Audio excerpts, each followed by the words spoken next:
Hello, this is Dr. Huizenga, continuing my series on Your Spouse is Not Your Enemy, 10 Keys to Feeling Safe in Your Marriage. And this is for both the pursuing spouse and the distancing spouse, specifically for the distancing spouse to understand the underlying motives for his or her distancing. So, key number 8 for the distancing spouse is don't try to save the marriage. Instead, think about the marriage as you're trying to resolve it, or you want it resolved. You as the distancing spouse are encouraged or in other ways told it's important for you to work on the marriage, are you not? The underlying message is to shape up, meet the needs of your spouse, get closer, and make sure that the marriage does not end. You are perceived as the recalcitrant spouse, the uncooperative one, and the bad person for not getting with the program.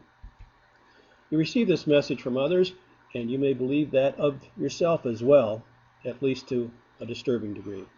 You believe it's important, therefore, to swallow the not so nice words on the tip of your tongue, or to capitulate and give in to the needs and requests of your spouse to move close.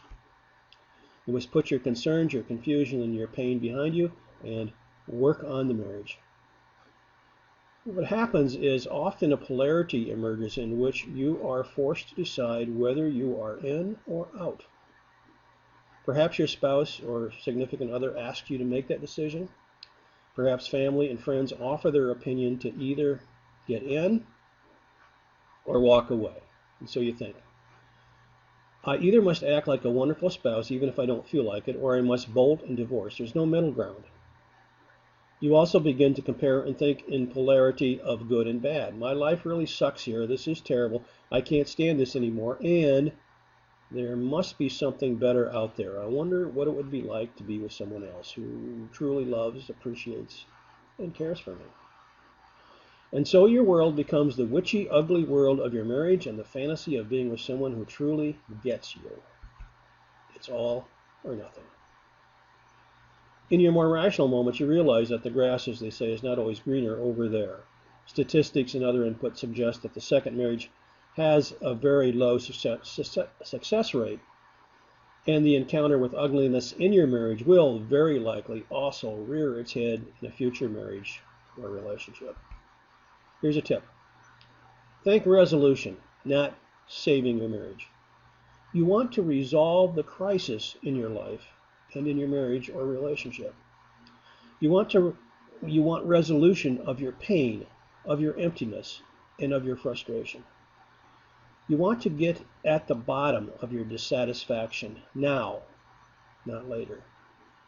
And you do not want to go through this marital desert again, ever.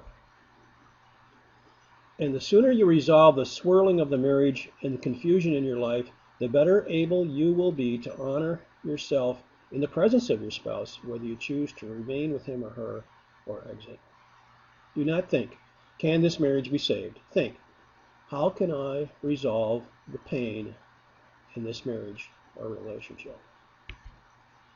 To learn more about Your Spouse is Not Your Enemy and ways for the distancing spouse to cope and understand the underlying motives, enter your email address below, click the button, and you will receive a free copy of my full ebook, Your Spouse is Not Your Enemy, 10 Keys to Feeling Safe in Your Marriage. So please enter your email address, click below, and let's start working together. This is Dr. Huizenga.